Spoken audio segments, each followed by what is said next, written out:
ಅಕ್ಕ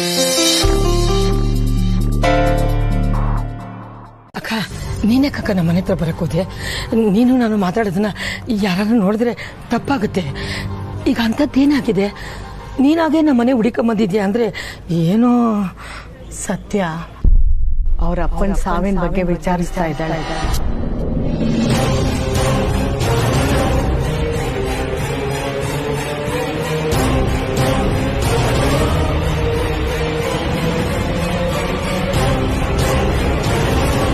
ಈ ವಿಷಯನ ನನ್ನ ಹತ್ರ 2-3 ಸಲ ಮಾತಾಡಿದ್ಲು. ನಂಗನ್ಸುತ್ತೆ ಅವಳಿಗಾಗ್ಲೇ ತನ್ನ ಅಪ್ಪನ ಸಾವು ಹೇಗಾಯ್ತು ಅಂತ ಹುಡ್ಕೋಕ್ ಶುರು ಮಾಡಿದ್ದಾಳೆ ಅಂತ.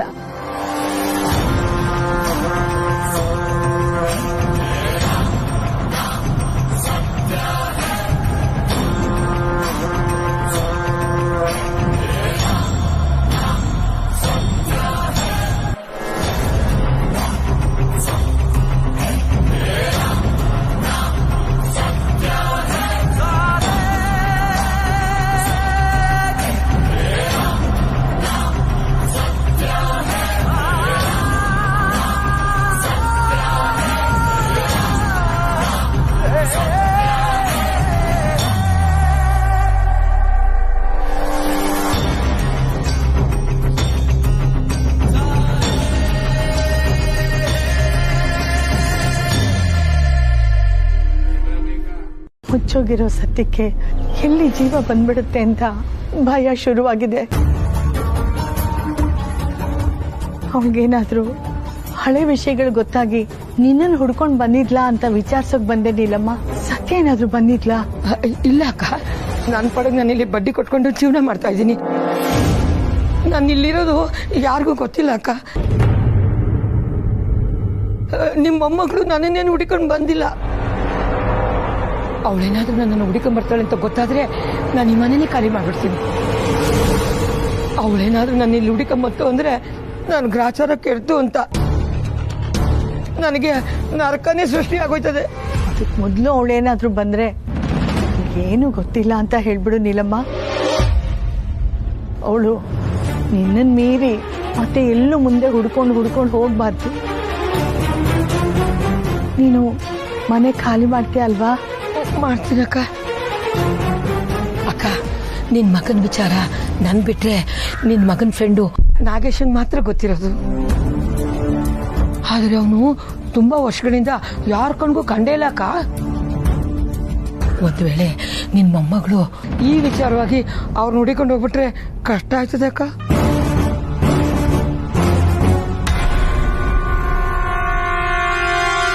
ನಾಗೇಶ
ಏನ್ ಹಾಗೆ ನೋಡ್ತಾ ಇದೆಯಾ ರಾಜೀವ?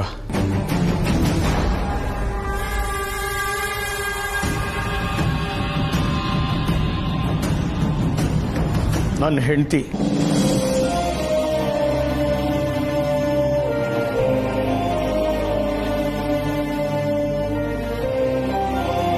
ಇವಳು ಕಡೆದಾಗಿ ಮಾತಾಡಿದ್ದು ನಕ್ಕಿದ್ದು ಎಲ್ಲ ನನ್ನ ಮಗ ಸತ್ತು ಹೋಗಿದ್ದ ದಿವಸ.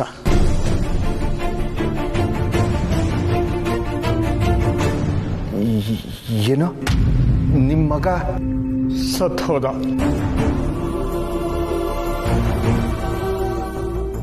ನನ್ನ ಮಗನ ಸಾವಿಗೆ ಕಾರಣ ಆ ಚಿದಗ್ನಿಬಾಯಿ.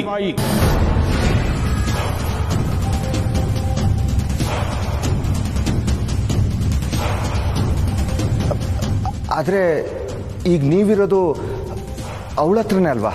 ಕೆಟ್ಟೋರ್ನ ಸಂಹಾರ ಮಾಡಬೇಕು ಅಂದ್ರೆ ಕೆಟ್ಟೋರ್ ಬೆನ್ನ ಹಿಂದೆನೆ ನಿಂತ್ಕೊಂಡು ಅವರನ್ನ ಸಂಹಾರ ಮಾಡೋ ಶಕ್ತಿ ಇರೋರ್ ಬೆನ್ ತಟ್ಟಬೇಕು. ಇದನ್ನ ಶಕುನಿ ಆ ಕಾಲದಲ್ಲೇ ಮಾಡಿದಾನೆ. ಚಿದಗ್ನಿಬಾಯಿನ ಮಟ್ಟ ಹಾಕೋಕೆ ಶಕ್ತಿ ಇರೋದು ಸತ್ಯನಿಗೆ ಮಾತ್ರ. ಚಿದಗ್ನಿಬಾಯಿಂದ ಸತ್ಯನಿಗೂ ಅನ್ಯಾಯ ಆಗಿದೆ. ಅದೇ ನನ್ನ ಪ್ರತೀಕಾರಕ್ಕೆ ಅಸ್ತ್ರ. ಆದ್ರೆ ಆ ಸತ್ಯದಿಂದ ಇದೆಲ್ಲ ಸಾಧ್ಯನಾ? ಅವಳ ತಂದೆ ಸಾವಿನ ಹಿಂದೆ ದೊಡ್ಡ ದೊಡ್ಡ ಕೈಗಳಿದಾವೆ ರಾಜೀವ. ಆ ಕೈಗಳಿಗೆ ಕಾನೂನನ್ನೇ ಬುಟ್ಟಿಗೆ ಹಾಕೊಂಡು ಸರ್ಕಾರನೇ ಅಲ್ಲಾಡಿಸುವಂತ ಶಕ್ತಿ ಇದೆ ರಾಜೀವ. ಇವತ್ತಲ್ಲ ನಾಳೆ ಇಂಥ ದುಷ್ಟ ಶಕ್ತಿಗಳನ್ನ ಮಟ್ಟ ಹಾಕುವಂತ ಶಕ್ತಿ ಹುಟ್ಟು ಬರುತ್ತೆ ಅಂತ ಇಷ್ಟು ವರ್ಷಗಳಿಂದ ಕಾಯ್ತಾ ಇದ್ದೆ. ಆದ್ರೆ ಆ ಶಕ್ತಿ ಇವರಿಂದನೇ ಸತ್ತಿರೋ ಆ ಗ್ಯಾರೇಜ್ ಕೃಷ್ಣನ ಮಗಳೇ ಆಗ್ತಾಳೆ ಅಂತ ನಾನು ಕನ್ಸು ಮನ್ಸಲ್ಲೂ ಎಣಿಸಿರ್ಲಿಲ್ಲ. ಸತ್ಯನ ಮೊದಲನೇ ಸಲ ನೋಡ್ದಾಗ್ಲೇ ಇವ್ರನ್ನ ಸುಟ್ಟು ಹಾಕೋ ಕಿಡಿ ಅವಳಲ್ಲಿದೆ ಅಂತ ಅನ್ನಿಸ್ತು. ಸತ್ಯ ಯಾವತ್ತು ಚಿದಗ್ನಿಬಾಯಿ ಮನೆಗೆ ಬಂದು ಅವಳ ಎದುರಿಗೆ ನಿಂತು ಅವಳಿಗೆ ಸವಾಲು ಹಾಕಿದ್ಲೋ ಮೊದಲನೇ ಸಾರಿ ಚಿದಗ್ನಿಬಾಯಿ ಕಣ್ಣಲ್ಲಿ ಭಯ ನೋಡಿದೆ.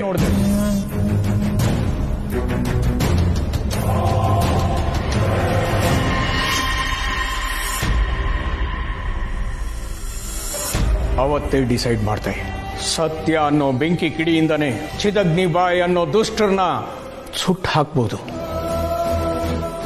ಅದಕ್ಕೆ ಅವಳ ಕೈಯಿಂದನೇ ಬೇಟೆ ಆಡಿಸೋ ಸಂಚು ಮಾಡ್ತಾ ಇದ್ದೀನಿ.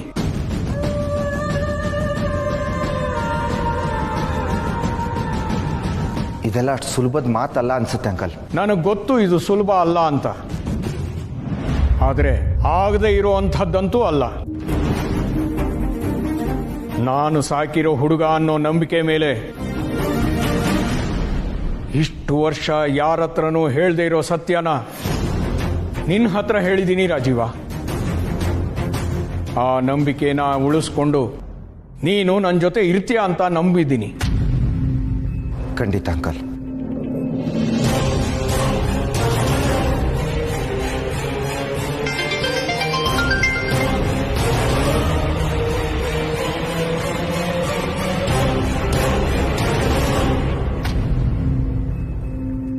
ಹಾ ಮೇಡಮ್. ಶಿವು, ಒಂದು ಅರ್ಜೆಂಟ್ ಕೆಲಸ ಇದೆ, ಆದಷ್ಟು ಬೇಗ ಬಾ. ಸರಿ ಮೇಡಮ್, ಈಗಲೇ ಬಂದ್ಬಿಡ್ತೀನಿ.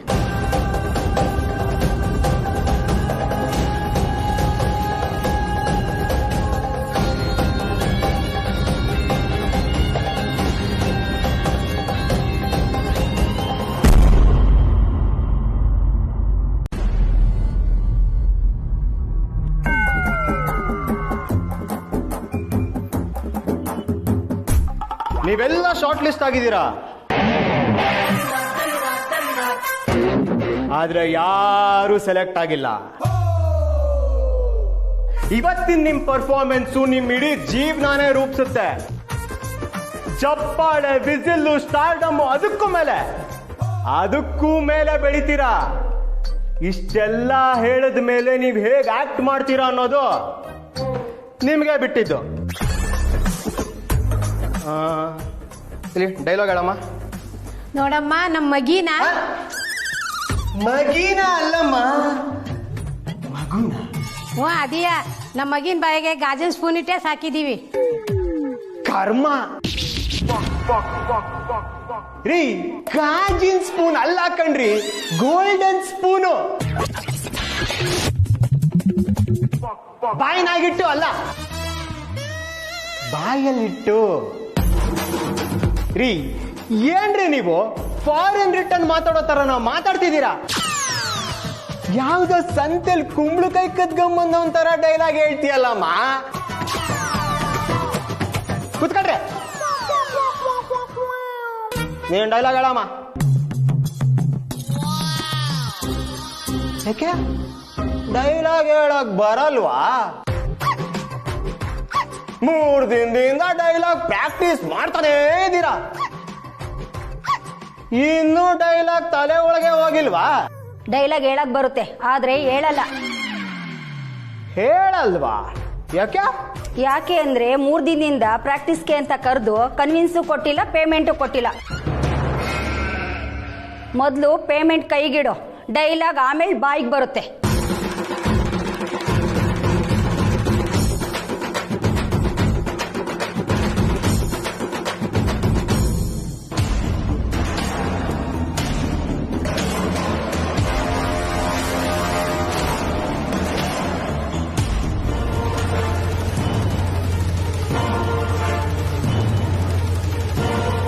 ಓ 15 ವರ್ಷದ ಹಿಂದೆ ಇದ್ರಲ್ಲ, ಅವ್ರನ್ನ ಹುಡುಕೊಂಡ್ ಬಂದಿದ್ದೀರಾ?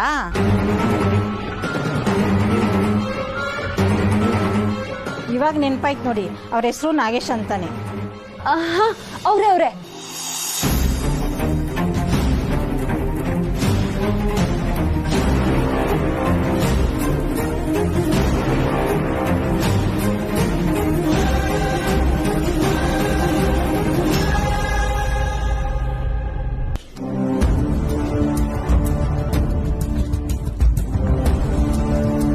ಹೀಗೆಲ್ಲ ಮಾಡ್ತಾರೆ.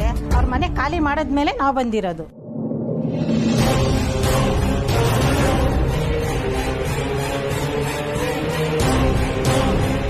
ಏನು ಮನೆ ಖಾಲಿ ಮಾಡಿದ್ರ? ಈಗ ಅವ್ರು ಎಲ್ಲಿರ್ಬೋದು? ನಿಮ್ಗಾಗ್ಲಿ ನಿಮ್ ಯಜಮಾನ್ರಿಗಾಗ್ಲಿ ಏನಾದ್ರೂ ಗೊತ್ತಿದ್ಯಾ? ಇಲ್ಲಮ್ಮ, ನಮ್ಗೇನು ಗೊತ್ತಿಲ್ಲ.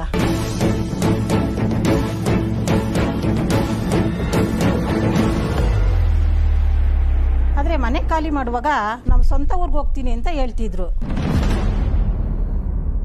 ಅವ್ರ ಸ್ವಂತ ಊರು? ಅವ್ರ ಸ್ವಂತ ಊರು ಏನೋ ಹೇಳಿದ್ರು. ಚಿತ್ರದುರ್ಗ. ಚಿತ್ರದುರ್ಗಕ್ಕೆ ಹೋಗ್ತೀನಿ ಅಂತ ಹೇಳಿದ್ರು.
ಈ ವಿಷಯ ಯಾವುದೇ ಕಾರಣಕ್ಕೂ ಸತ್ಯನಿಗೆ ಗೊತ್ತಾಗಬಾರ್ದು.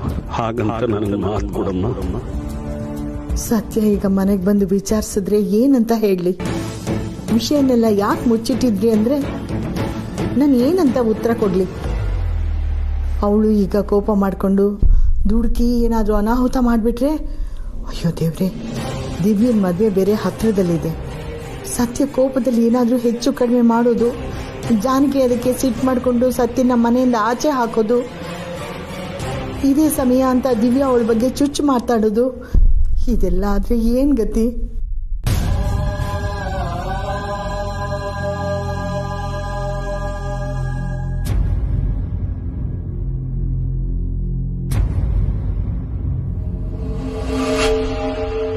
ಸದ್ಯ ಬೀಸೋ ದೊಣ್ಣೆ ತಪ್ತು ಅನ್ನೋ ಹಾಗೆ ನಾಗೇಶ ಊರಲ್ಲಿಲ್ಲ. ಈಗ ಹೇಗಾದರೂ ಮಾಡಿ ಸತ್ಯನ ಮನಸ್ಸಿಂದ ಇದೆಲ್ಲನೂ ಕಿತ್ತಾಕಬೇಕು.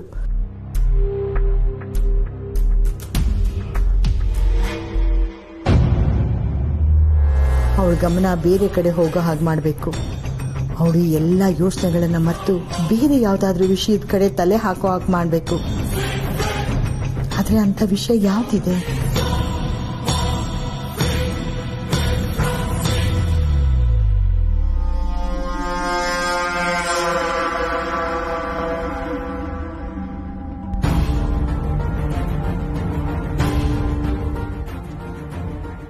ಏನ್ ಹೇಳ್ತಾ ಇದೆಯಾ ಬ್ರೋ? ಅಪ್ಪನ ಹತ್ರ ನಾನು ಈ ವಿಷಯನೆಲ್ಲ ಹೇಳಕ್ ಆಗುತ್ತೇನೋ? ಮದ್ವೆ ಅಂದ್ರೆ ನಮ್ಮ ಪಾಲಕ್ ಪ್ರೀತಿರೋ ಹುಡುಗಿ ಅಷ್ಟೇ. ಆದ್ರೆ ಅಪ್ಪನಂತ ದೊಡ್ಡ ಮನುಷ್ಯನ್ಗೆ ಅದು ಮನೆತನದ ಗೌರವ.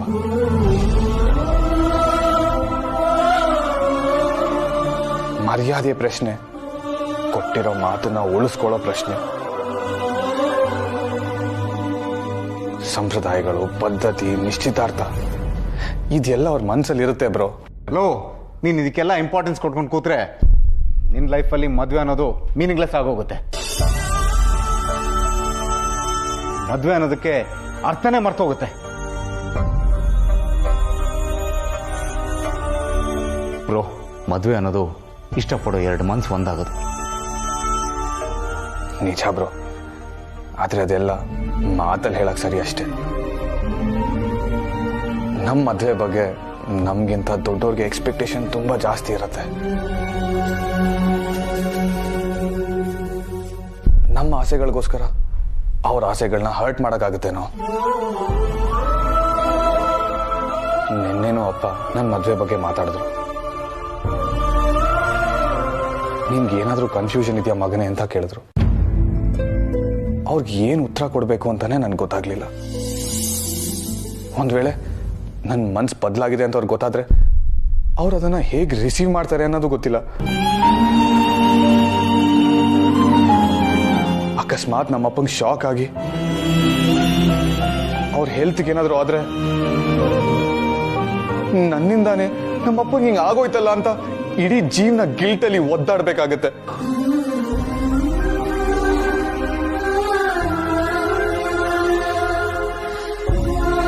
ನನ್ನ ಲೈಫಲ್ಲಿ ಪ್ರೀತಿ ಸಿಕ್ಕಿದ್ರು ನೆಮ್ಮದಿ ಸತ್ತೋಗುತ್ತೆ ಬ್ರೋ.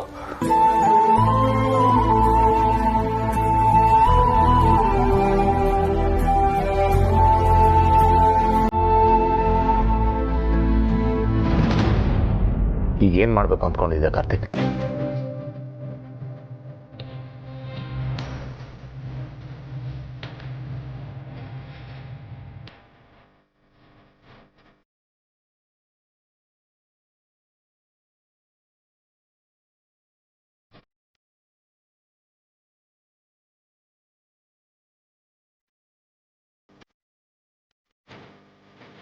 ಬ್ರೋ, ಆತರ ಪಟ್ಟು ಯಾವುದೇ ನಿರ್ಧಾರ ತಗೋಬೇಡ.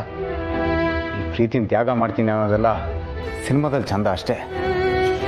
ಆದರೆ ರಿಯಲ್ ಲೈಫಲ್ಲಿ ಪ್ರೀತಿಸೋರು ದೂರ ಆದರೆ ಆ ನೆನಪು ಇಡೀ ಜೀವನ ಕೊರಿತಾ ಇರುತ್ತೆ. ಹಾಗಂತ ಏನ್ ಮಾಡುವಂತ್ಯ ಬ್ರೋ?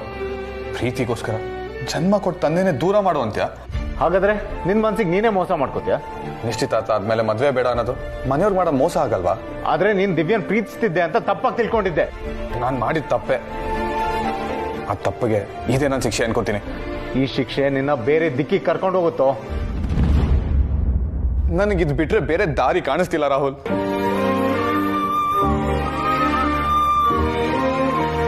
ಒಂದ್ ನಿಮಿಷ ನನ್ನ ಮಾತನ್ನ ಕೂಲಾಗಿ ಕೇಳು ಬ್ರೋ. ನೀನ್ ದಿವ್ಯನ್ ಇಷ್ಟಪಡ್ತಿದ್ಯಾ ಅಂದಾಗ ಮನೆಯವ್ರು ಎಲ್ಲರೂ ಅದನ್ನ ಒಪ್ಕೊಂಡು ನಿಶ್ಚಿತಾರ್ಥ ಮಾಡ್ತಾರೆ. ಯಾರು ಕೂಡ ಫ್ಯಾಮಿಲಿ ಬಗ್ಗೆ ಆಗಲಿ ಸ್ಟೇಟಸ್ ಬಗ್ಗೆ ಆಗಲಿ ಯೋಚನೆ ಕೂಡ ಮಾಡಲಿಲ್ಲ. ಅವ್ರು ಯೋಚನೆ ಮಾಡಿದ್ದು ನಿನ್ನ ಇಷ್ಟದ ಬಗ್ಗೆ.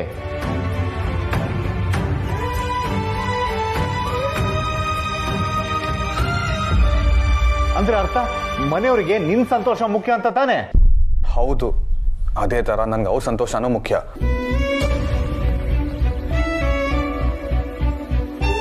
I know bro, I can understand. ನಾನೇನು ಹೇಳ್ತಿದ್ದೀನಿ ಅಂದರೆ ನೀನು ದಿವ್ಯನ್ ಪ್ರೀತಿ ಮಾಡ್ತಿದ್ಯಾ ಅಂದ ತಕ್ಷಣ ಅವ್ರೇನು ಮಾಡಿದ್ರು ಹೇಳು, ಅದನ್ನ ಒಪ್ಕೊಂಡ್ರು. ಯಾಕಂದರೆ ಅವ್ರ ಮಗನ ಖುಷಿನೇ ಅವರಿಗೆಲ್ಲ. ಈಗಲೂ ಹಾಗೆ ಈ ಹೊಸ ನಿರ್ಧಾರನ ಅವ್ರು ಒಪ್ಕೋತಾರೆ, ರೆಸ್ಪೆಕ್ಟ್ ಮಾಡ್ತಾರೆ. ಆ ನಂಬಿಕೆ ನನಗಿದೆ ಕಾರ್ತಿಕ್. ಅಂದ್ರೆ ಮನೆಯವ್ರು ನನ್ನ ಮೇಲಿಟ್ಟಿರೋ ಪ್ರೀತಿನ ಅಡ್ವಾಂಟೇಜ್ ಆಗಿ ತಗೋ ಅಂತ ಹೇಳ್ತಾ ಇದ್ಯಾ ಬ್ರೋ? ಛೇ, ನಾನು ಹಾಗೆಲ್ಲೋ ಹೇಳಿದೆ. ಮನೆಯವರು ಒಪ್ಕೊಳ್ಳಲ್ಲ ಅಂದ್ಕೊಂಡು ನಿನ್ನ ಪ್ರೀತಿನ ನೀನೇ ಕೊಲ್ಬೇಡ ಅಂತ ಇದ್ದೀನಿ.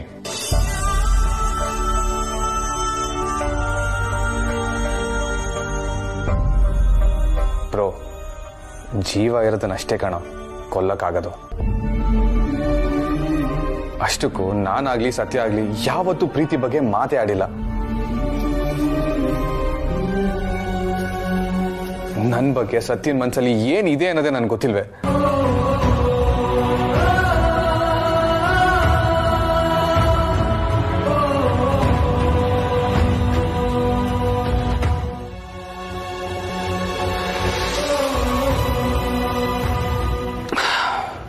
ಸೊ ಅಫಿಷಿಯಲಿ ನಮ್ಮಿಬ್ಬರ ಮಧ್ಯೆ ಪ್ರೀತಿನೇ ಹುಟ್ಟಿಲ್ಲ ಅನ್ಕೊಂಡ್ಬಿಡ್ತೀನಿ.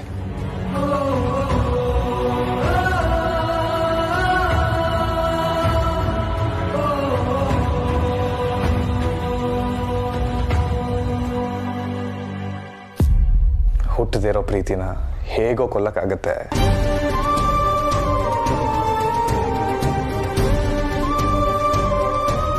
ಪ್ರೀತಿ ಅನ್ನೋ ವಿಷಯದಲ್ಲಿ ನಾನಿವಾಗ ಖಾಲಿ ಕೈಯಲ್ಲಿದ್ದೀನಿ ರಾಹುಲ್.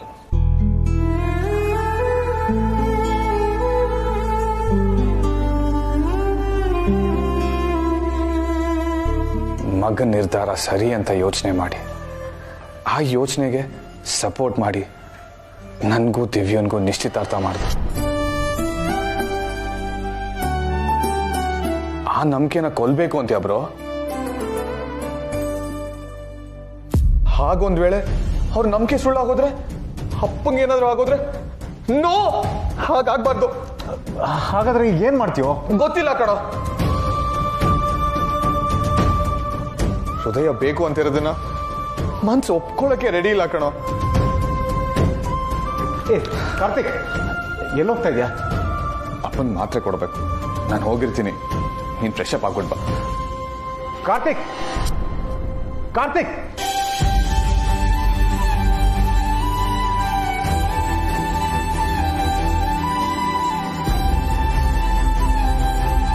ನಡೆದಿದ್ದೆಲ್ಲದ್ರ ಬಗ್ಗೆ ಕಾರ್ತಿಕ್ ತುಂಬಾ ಬೇಜಾರು ಮಾಡ್ಕೊಂಡಿದ್ದ.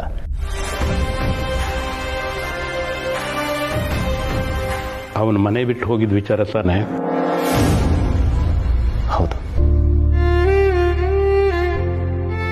ಅವನಿಗೆ ಅದ್ರ ಬಗ್ಗೆ ತುಂಬಾ ಗಿಲ್ಟ್ ಇದೆ ದೊಡ್ಡಪ್ಪ. ತಪ್ಪಿಗೆ ಪಶ್ಚಾತ್ತಾಪನೆ ಶಿಕ್ಷೆ, ಪಶ್ಚಾತ್ತಾಪನೆ ಕ್ಷಮೆ. ಮತ್ತಿನ್ಯಾವತ್ತೂ ಹಾಗೆ ನಡ್ಕೋಬಾರ್ದು, ಜವಾಬ್ದಾರಿಯಿಂದ ಇರ್ತೀನಿ ಅಂತ ಹೇಳ್ತಿದ್ದ. ಹೌದು ರಾಹುಲ್, ಅವನು ತುಂಬ ಬದಲಾಗಿದ್ದಾನೆ ಅಂತ ಅನಿಸ್ತಿದೆ. ಆದರೆ ಜವಾಬ್ದಾರಿಯಿಂದನೋ ಬೇಜಾರಿಂದನೋ ಅನ್ನೋದೇ ಗೊತ್ತಾಗ್ತಾ ಇಲ್ಲ. ಎರಡರಿಂದನೂ ಅಲ್ಲ ದೊಡ್ಡಪ್ಪ, ಪ್ರೀತಿಯಿಂದ. ಆ ಪ್ರೀತಿಯಿಂದ ಇವನು ಬದಲಾಗಿದ್ದಾನೆ.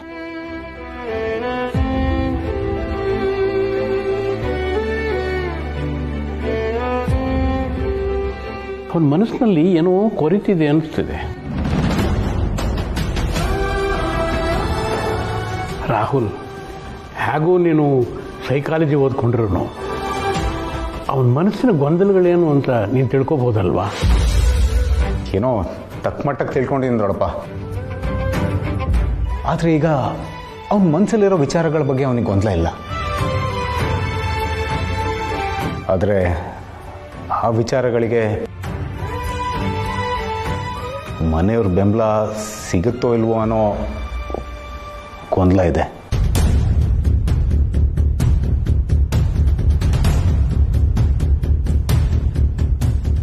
ಅಂದರೆ ಏನು ನಿನ್ನ ಮಾತಿನ ಅರ್ಥ? ಅಂದರೆ ಕೆಲವೊಂದ್ಸಲ ಮನಸ್ಸು ಯಾರು ನಿರೀಕ್ಷೆ ಮಾಡದೇ ಇರೋದನ್ನೇ ಬಯಸುತ್ತೆ ದೊಡ್ಡಪ್ಪ. ಅದು ಬೇರೆಯವರಿಗೆ ಆಶ್ಚರ್ಯ ಅನಿಸ್ಬೋದು, ಆದರೆ ಆ ಮನಸ್ಸಿಗೆ ಅದರದ್ದೇ ಆದಂಥ ಕಾರಣಗಳಿರುತ್ತೆ. ನೀವು ಹೇಳಿದಾಗೆ ಕಾರ್ತಿಕ್ ಈಗ ಸೀರಿಯಸ್ ಆಗಿದ್ದಾನೆ. ಹೌದು, ಪ್ರತಿ ವಿಚಾರನೂ ತುಂಬ ಗಂಭೀರವಾಗಿ ಯೋಚನೆ ಮಾಡಿ ನಿರ್ಧಾರಗಳನ್ನ ತಗೊತಾ ಇದ್ದಾನೆ. ಅದು ಸತ್ಯ. ಮುಂದೆ ಅವನು ತುಂಬ ಚೆನ್ನಾಗಿರ್ತಾನೆ, ನೀವು ಚಿಂತೆ ಮಾಡಬೇಡಿ. ಅವನಿಡೋ ಪ್ರತಿ ಹೆಜ್ಜೆಗೂ ನೀವು ಜೊತೆಲಿರ್ತೀರ. ಅವನು ತಗೊಳ್ಳೋ ನಿರ್ಧಾರಗಳಿಗೆ ನೀವು ಸಪೋರ್ಟ್ ಮಾಡ್ತೀರೋ ಅನ್ನೋ ನಂಬಿಕೆ ಅವನಿಗೆ ಬರಬೇಕು ದೊಡ್ಡಪ್ಪ. ಕಾರ್ತಿಕ್ಕಿಗೆ ಎಮೋಷ್ನಲಿ, ಮಾರಲಿ ನಿಮ್ಮ ಸಪೋರ್ಟ್ ಇರಲೇಬೇಕು ದೊಡ್ಡಪ್ಪ.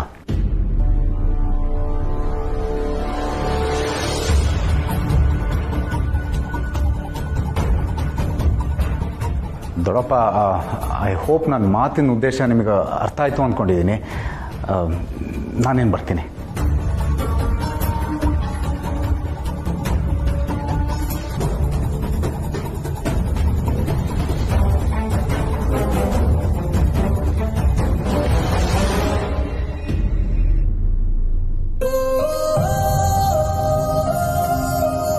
ಕಾರ್ತಿಕ್, ಎಲ್ಲೋಗಿದ್ದೆ? ಚಿಕ್ಕಿ ನೀನು ಹುಡುಕ್ತಾ ಇದ್ರು, ಏನೋ ಇಂಪಾರ್ಟೆಂಟ್ ವಿಷಯ ಮಾತಾಡ್ಬೇಕಿತ್ತಂತೆ. ಇವಾಗ ಮಾತಾಡಬೇಕಾಗಿರೋದು ಅಪ್ಪನ ಜೊತೆ ಬ್ರೋ. ನನ್ನ ಮಾತು ಕೇಳು ಕಾರ್ತಿಕ್. ದೊಡ್ಡಪ್ಪ ನಿನ್ನ ನಿರ್ಧಾರನ ಒಪ್ಕೊಳ್ತಾರೆ ಅನ್ನೋ ಎಲ್ಲ ನಂಬಿಕೆನೂ ನನಗಿದೆ. ಸಾಮಾನ್ಯವಾಗಿ ನನ್ನ ನಂಬಿಕೆಗಳು ಸುಳ್ಳಾಗಿಲ್ಲ. ನೀನು ಧೈರ್ಯವಾಗಿ ನಿನ್ನ ಮನಸ್ಸಲ್ಲಿರೋದನ್ನೆಲ್ಲ ಅವ್ರ ಹತ್ರ ಹೇಳು. ಅದನ್ನ ಅರ್ಥ ಮಾಡ್ಕೊಳ್ಳೋ ಸೂಕ್ಷ್ಮತೆ ಅವರಿಗಿದೆ.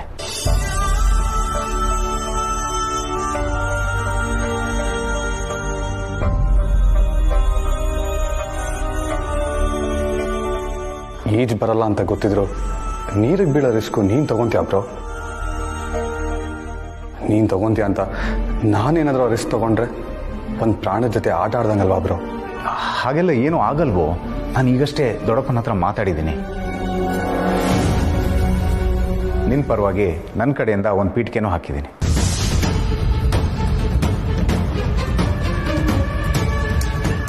ಅಂದರೆ ಎಲ್ಲ ವಿಷಯನೂ ಹೇಳ್ಬಿಟ್ಯಾ? ವಿಷಯ ನಾನು ಹೇಗೋ ಹೇಳೋಕ್ಕಾಗತ್ತೆ. ಆದ್ರೆ ನೀನು ಹೇಳೋ ವಿಷಯಕ್ಕೆ ಅವ್ರು ಸಪೋರ್ಟ್ ಮಾಡ್ತಾರೆ ಅನ್ನೋ ದೊಡ್ಡ ಕಾನ್ಫಿಡೆನ್ಸ್ ನನಗಿದೆ.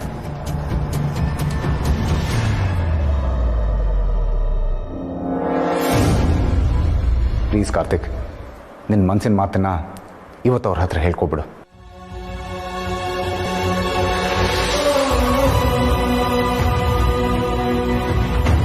ಸಡನ್ ಆಗಿ ಏನಾದ್ರೂ ಮಾಡ್ಬೇಕು ಅಂದ್ರೆ ಏನ್ ತೋಚುತ್ತೆ?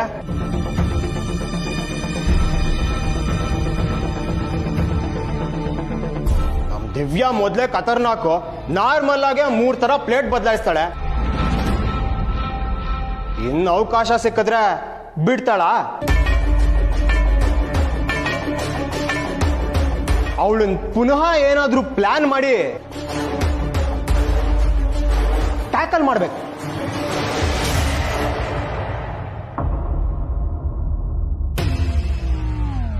ಅದಕ್ಕೆ ನಾನು ನಿನಗೆ ಫೋನ್ ಮಾಡಿದ್ದು.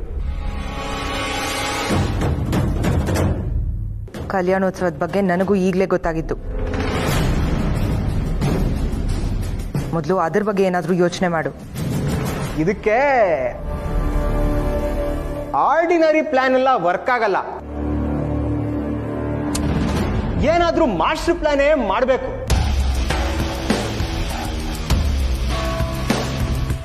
ಸರಿ, ಈಗ ನೀವೊಂದು ಕೆಲಸ ಮಾಡಿ. ಹೇಳು, ಏನ್ ಮಾಡ್ಬೇಕು? ಏನಿಲ್ಲ, ನೀವೊಂದು 1,00,000 ಅಮೌಂಟ್ನ ನನ್ನ ಅಕೌಂಟ್ಗೆ ಟ್ರಾನ್ಸ್ಫರ್ ಮಾಡಿ. ಏನು? 1,00,000ನಾ?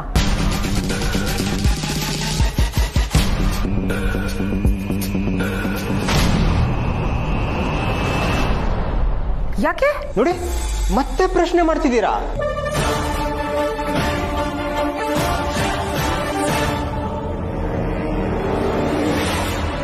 ಬಾಲ, ಏನ್ ಆಟ ಆಡ್ತಿದ್ಯಾ? ನೀನು ಕೇಳಿದಾಗೆಲ್ಲ ದುಡ್ಡು ಕೊಡ್ತೀವಿ ಅಂತ ಅದನ್ನೇ ಅಡ್ವಾಂಟೇಜ್ ಆಗಿ ತಗೋತಿದ್ಯಾ? ನೋಡಿ, ಈಗೆಲ್ಲ ಮಾತಾಡೋದಿದ್ರೆ ನನಗೆ ನಿಮ್ಮ ದುಡ್ಡು ಬೇಡ, ಈ ತಲೆ ಬಿಸಿನೂ ಬೇಡ. ಊರಿಗೆ ಒಬ್ಳೆ ಪದ್ಮಾವತಿನ ಲವ್ ಮಾಡ್ತೀನಿ ಅಂದ್ರೆ ಇವತ್ತು ದಿವ್ಯ, ನಾಳೆ ಭವ್ಯ. ಭವ್ಯನೂ ಮಿಸ್ ಆದ್ಲು ಅಂತ ಇಟ್ಕೊಳ್ಳಿ, ನಾಳೆ ನವ್ಯನೋ ಕಾವ್ಯನೋ ಸಿಗ್ತಾಳೆ. ಯೋಚನೆ ಮಾಡಿ, ಕೆಲಸ ಆಗ್ಬೇಕಾಗಿರೋದು ನಿಮ್ಗೆ, ಅದಕ್ಕೆ ಕಾಸು ಕೊಡ್ಲೇಬೇಕು. ಇಲ್ಲ ಅಂದ್ರೆ ನನ್ನ ದಾರಿ ನಾನು ನೋಡ್ಕೋತೀನಿ. ಆಯ್ತು, ನಾನು ಟ್ರಾನ್ಸ್ಫರ್ ಮಾಡ್ತೀನಿ.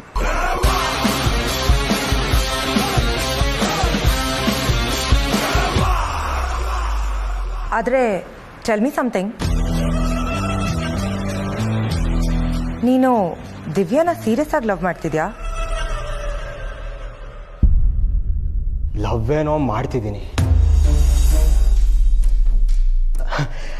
ಹಾಗಂತ ಆಗಬೇಕಾಗಿರೋ ಕೆಲಸಗಳಿಗೆ ಕಾಸು ಖರ್ಚು ಮಾಡದೇ ಇರಕ್ಕಾಗತ್ತಾ? ಅದೇನೇ ಆಗ್ಲಿ, ಪ್ಲಾನ್ ನಿಂದು, ಪೇಮೆಂಟ್ ನಮ್ದು ಅಂತ ಹೇಳಿದ್ರಿ ತಾನೇ?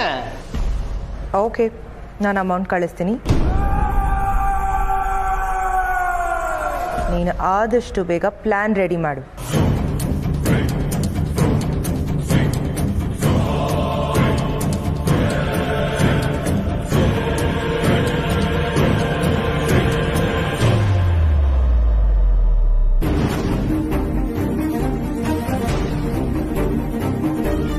ಅಪ್ಪ ಅಪ್ಪ ಅಪ್ಪ ಹೇಳಿಪ್ಪ, ಅಪ್ಪ ಅಪ್ಪ ಅಪ್ಪ. ಯಾಕೋ, ಏನಾಯ್ತು? ಯಾಕೆ ಗಾಬರಿ ಆಗಿದೀಯಾ? ನಿಮ್ಗೇನು ಆಗಿಲ್ಲ ತಾನೆ? ನೀವು ಆರಾಮಾಗಿದ್ದೀರ ತಾನೆ? ಅಯ್ಯ ನೀನ್ನ, ನನಗೇನಾಗಿದೆಯೋ? 3 ಹೊತ್ತು ಮುದ್ದೆ ಸೊಪ್ಪು ಸಾರು ತಿಂದು ಒಳ್ಳೆ ಗರಡಿ ಮನೆ ಫೈಲ್ ಮಾರಿದ್ದಂಗಿದ್ದೀನಿ. ಮತ್ತೆ ಇಲ್ಲಿ ಯಾಕೆ ಮಲಗಿದ್ರಿ? ಏನೂ ಇಲ್ಲ ಕಣ, ತಣ್ಣ ಗಾಳಿ ಬೀಸ್ತಿತ್ತು, ಹಾಗೇ ಸ್ವಲ್ಪ ಜೋಂಬ್ ಹತ್ತಿತ್ತು ಅಷ್ಟೇ. ಅದಕ್ಕೆ ಯಾಕೆ ಹೀಗೆ ಆಡ್ತಿದ್ದೀಯ?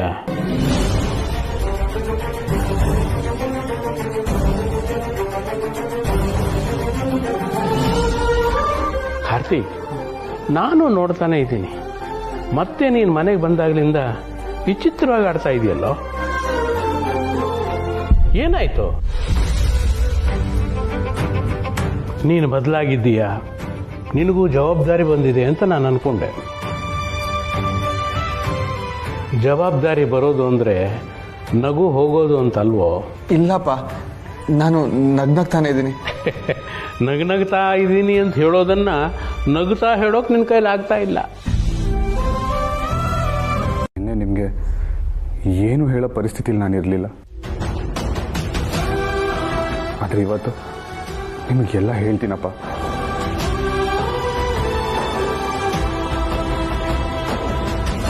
ನನಗೆ ತುಂಬ ವಿಷಯಗಳಲ್ಲಿ ಗೊಂದಲಗಳಿದ್ದಿದ್ದು ನಿಜ ಅಪ್ಪ, ಆದರೆ ಗೊಂದಲಗಳು ನನಗಿವಾಗಿಲ್ಲ. ನಾನು ತುಂಬ ಕ್ಲಿಯರ್ ಆಗಿದ್ದೀನಿ. ಪ್ರತಿ ತಂದೆ ತಾಯಿಗೂ ಅವ್ರ ಮಕ್ಕಳು ಸಮಾಜದಲ್ಲಿ ಒಳ್ಳೆ ವ್ಯಕ್ತಿ ಅಂತ ಅನ್ನಿಸ್ಕೊಬೇಕು ಅಂತ ಒಂದು ದೊಡ್ಡ ಆಸೆ ಇರುತ್ತೆ. ನನಗೂ ಅದೇ ಥರ ಒಂದು ದೊಡ್ಡ ಆಸೆ ಇದೆ ಅಪ್ಪ. ಏನೋ ಅದು? ನಾನು ಈ ಮನೆಗೆ, ನಿಮಗೆ ಒಳ್ಳೆ ಮಗ ಆಗಬೇಕು.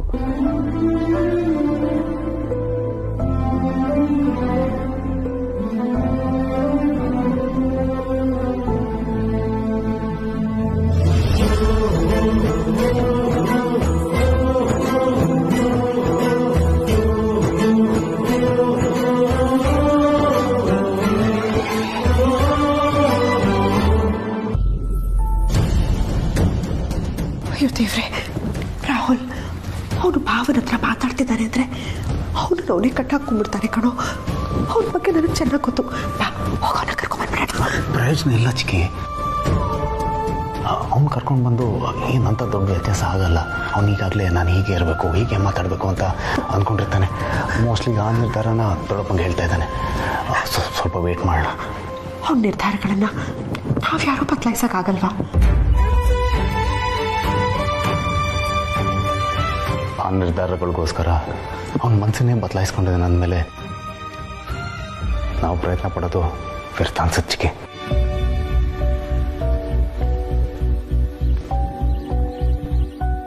ಜೀವನ ಅಂದರೆ ಏನು, ಜೀವನದಲ್ಲಿ ಮುಖ್ಯವಾಗಿರೋದು ಏನು ಅಂತ ನನಗೆ ಇವಾಗ ಅರ್ಥ ಆಗಿದೆ. ಯಾವುದನ್ನು ಕಳ್ಕೋಬೇಕು, ಯಾವುದನ್ನು ಉಳಿಸ್ಕೋಬೇಕು ಅನ್ನೋ ಕನ್ಫ್ಯೂಷನ್ಗೆ ನನಗೆ ಉತ್ತರ ಸಿಕ್ತಪ್ಪ.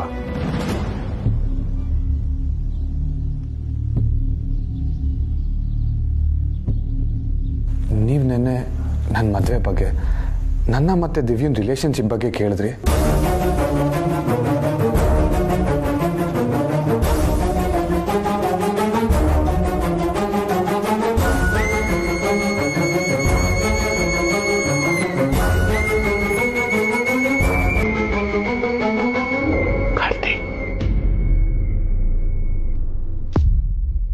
ಅದೇನು ಅಂತ ಹೇಳು.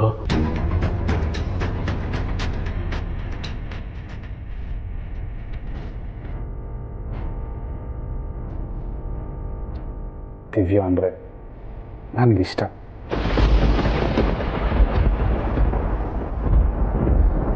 ನಾನು ಅವಳನ್ನೇ ಮದುವೆ ಆಗ್ತೀನಿ.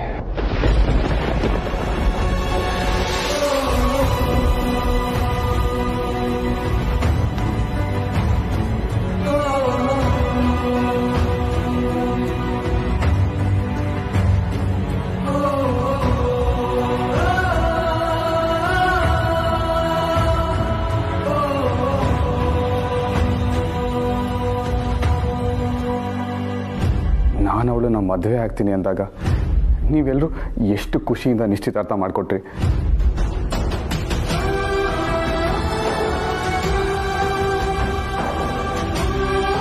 ಅವಳೇ ನಮ್ಮ ಮನೆ ಸೊಸೆಯಪ್ಪ.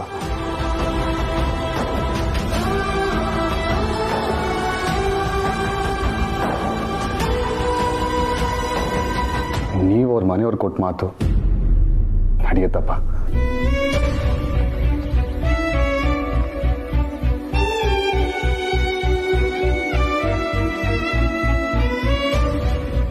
ನಾನು ದಿವ್ಯ ಮುಂಚೆ ಹೇಗಿದ್ವೋ ಇನ್ನು ಮುಂದೆನೂ ಹಾಗೆ ಇರ್ತೀವಿ.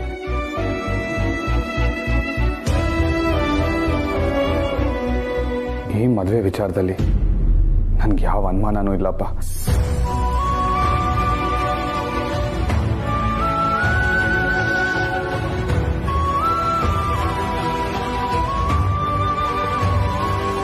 ನೀವು ಮುಂದುವರಿಬೋದು.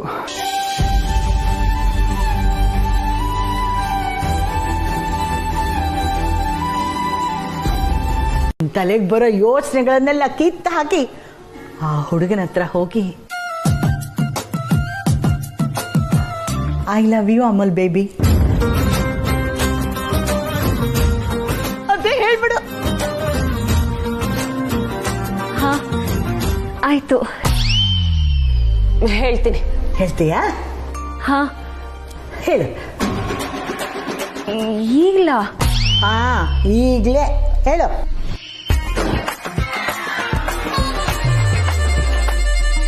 ಯಾಕೆ ಭಯನಾ?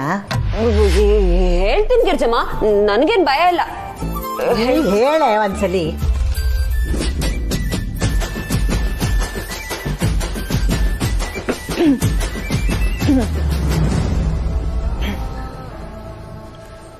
I love you Girjamma. ಆಯ್ತು ಅಲ್ವೇ? ಇದು ಹುಡುಗಿ ಹೇಳ್ದಾಗಿದ್ದೇನೆ,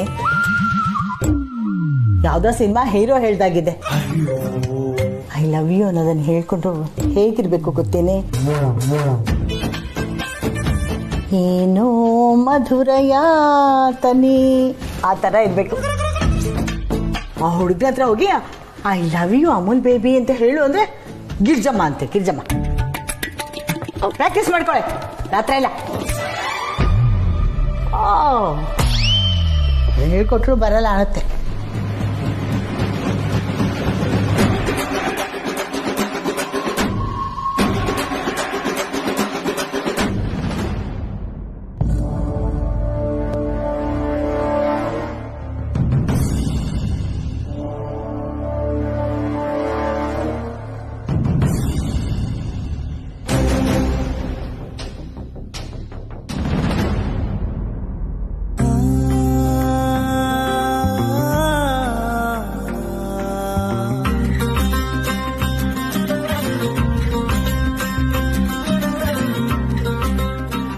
I love you, Amul baby. I love you, Amul baby.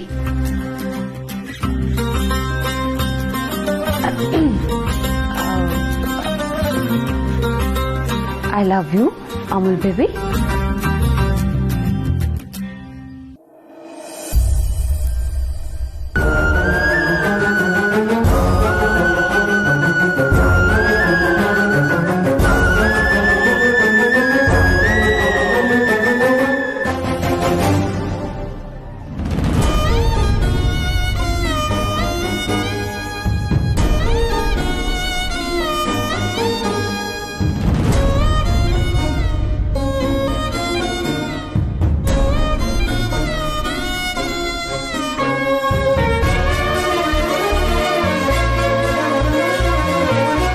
ಅರೆ ನೀವು ಬೆಲ್ಲೇನು ಮಾಡ್ತಾ ಇದ್ದೀರಾ?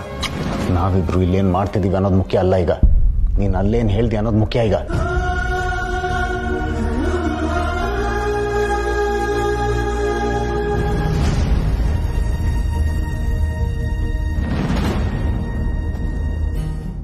ಏನು ಹೇಳಬೇಕೋ ಅದನ್ನೇ ಹೇಳ್ಬಿಟ್ಟು ಬಂದೆ ಬ್ರೋ.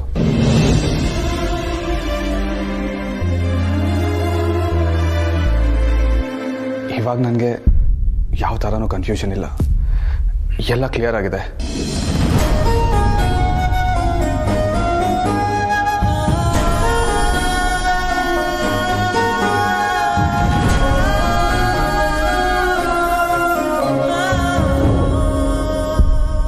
ಅಂದಂಗೆ ಚಿಕ್ಕಿ ಕಲ್ಯಾಣೋತ್ಸವಕ್ಕೆ ಭರ್ಜರಿ ಏರ್ಪಾಡು ಮಾಡ್ಕೊಳ್ಳಿ. ನೋಡ್ತಾ ಇರಿ ನಾನು ದಿವ್ಯಾ ಹೇಗ್ ಮಿಂಚ್ತಾ ಇರ್ತೀವಿ ಅಂತ. ಸರಿ, ಇವಾಗ ನಂಗೆ ತುಂಬಾ ನಿದ್ದೆ ಬರ್ತಾ ಇದೆ, ನಾನು ಹೋಗಿ ಮಲ್ಕೋತೀನಿ.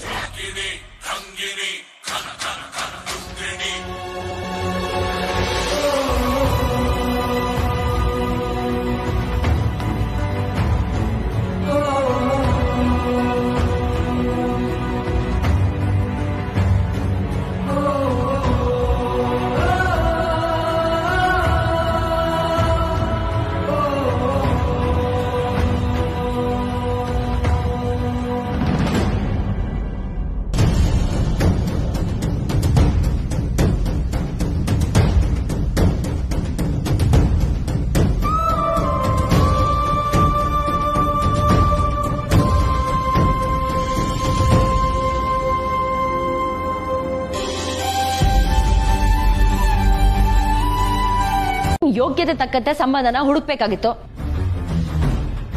ಅಂತ ಯಾವ ಸಂಬಂಧನೂ ನೀನು ಒಪ್ಕೊಳ್ಳೇ ಇಲ್ವಲ್ಲ ಅಜ್ಜಿ. ಸಾಕು, ವಿಷಯ ಎಲ್ಲಿಂದ ಎಲ್ಲಿಗೂ ಹೋಗೋದು ಬೇಡ. ಅಕ್ಕ, ನಿನಗೇನು 50,000 ರೂಪಾಯಿ ಸೀರೆ ತಾನೆ, ಅದನ್ನ ನಾನ್ ತಂದ್ಕೊಡ್ತೀನಿ.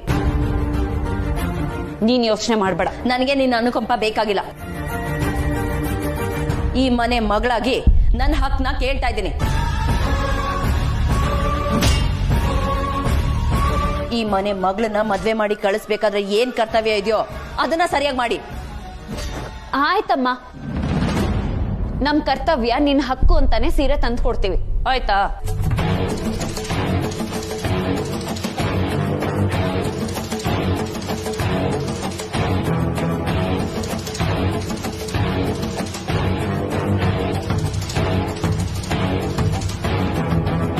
ಏನ್ ಹೇಳ್ತಿದ್ಯಾ ಸತ್ಯ? 1-2 ಸಾವಿರ ರೂಪಾಯಿನೇ 50,000 ರೂಪಾಯಿ ಸೀರೆ ಕೇಳ್ತಿದ್ದಾಳೆ ಕಣೆ ಅವಳು. ನಾನ್ ತಂದು ಕೊಡ್ತೀನಮ್ಮ. ನೀನೇನ್ ತಂದ್ಕೊಡೋದ್ ಬೇಕಾಗಿಲ್ಲ. ದುಡ್ಡನ್ನ ನನಗೆ ಕೊಟ್ರೆ ಸಾಕು. ನನ್ ಟೇಸ್ಟಿಗೆ ತಕ್ಕ ಹಾಗೆ ನಾನೇ ಹೋಗಿ ತಗೊಂಡ್ಬರ್ತೀನಿ.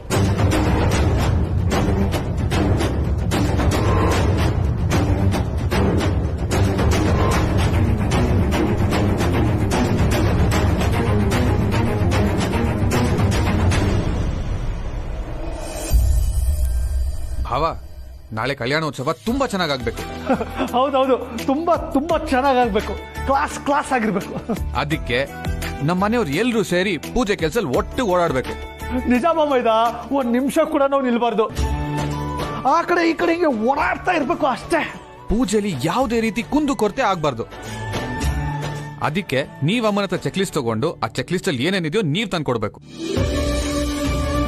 ಪೂಜೆಗೆ ಬೇಕಾಗಿರೋದಲ್ಲ ಟೈಮ್ ಸರಿಯಾಗಿ ಸಿಕ್ಕಿದ್ರೆ ಪೂಜೆ ಅದ್ಭುತವಾಗಿ ನಡೆಯುತ್ತೆ. ನಾನ್ ಮ್ಯಾನೇಜ್ ಮಾಡ್ತೀನಿ ಬಿಡು, don't worry. Suhas, yes darling. ಮನೇಲಿ ನಡೆಯೋ ಶುಭ ಕಾರ್ಯಗಳಿಗೆ ನಾವ್ ತಲೆ ಹಾಕ್ಬಾರ್ದು. ಚಾಕ್ರಿ ಮಾಡಕ್ ಮಾತ್ರ ನಾವ್ ಬೇಕಾ?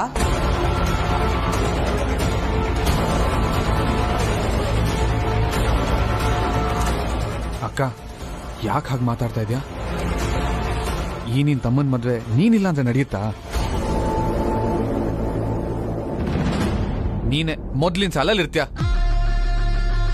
ಹಾಗಂತ ಭ್ರಮೇಲಿರ್ಬೇಕು ಅಷ್ಟೇ.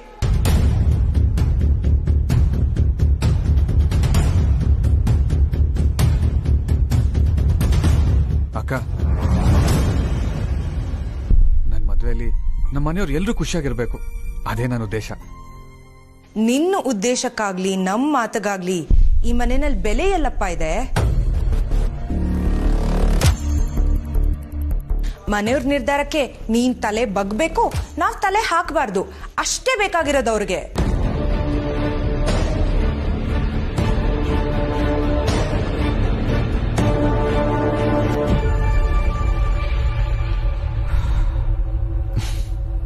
ಅಕ್ಕ, ನಾಳೆ ನಡೀತಾ ಇರೋದು ದೇವರ ಕಾರ್ಯ.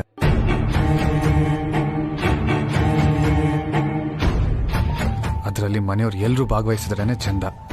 ಆಲ್ ರೈಟ್, ಭಾಗವಹಿಸ್ತೀನಿ. ಆದ್ರೆ ಈ ನಿನ್ನ ಕೆಲ್ಸಗಳ ರೆಸ್ಪಾನ್ಸಿಬಿಲಿಟಿ ಎಲ್ಲ ನಾವ್ ತಗೊಳಕ್ಕಾಗಲ್ಲ.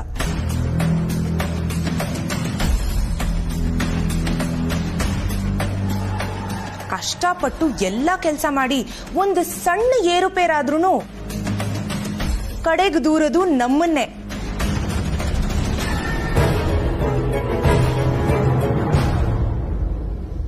ಆ ರೀತಿ ದೂರಿಸ್ಕೊಳ್ಳೋದಕ್ಕಿಂತ ದೂರ ಇರೋದೇ ಒಳ್ಳೇದು.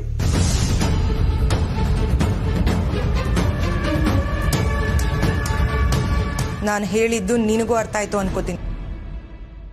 S darling.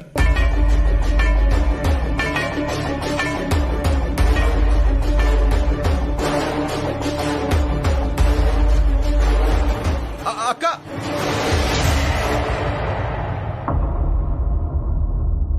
ಬೊಮ್ಮೈದ, ಅಕ್ಕ ಹೇಳೋದು ಸರಿ ಇದೆ. ಅವಳ ಹಾಕೋಗಿರೆ ದಾಟೋ ಶಕ್ತಿ ಈ ಕಾಲ್ಗೂ ಇಲ್ಲ, ಆ ಕಾಲನೂ ಬರಲ್ಲ. ಆಟಕ್ಕುಂಟು ಲೆಕ್ಕಕ್ಕಿಲ್ಲ ಅನ್ನೋ ಹಾಗೆ ನಾವು ನಾಳೆ ಪೂಜೆಯಲ್ಲಿ ಇರ್ತೀವಿ, ಆದ್ರೆ ಕೆಲ್ಸಕ್ಕೆ ಬರಲ್ಲ. ಅಂದಾಗೆ ಬೊಮ್ಮೈದ, ಪ್ರಸಾದ ತುಂಬಾ ಚೆನ್ನಾಗಿರ್ಲಿ, ಬೊಂಬಾಟಾಗಿರ್ಲಿ. ದೇವಸ್ಥಾನದ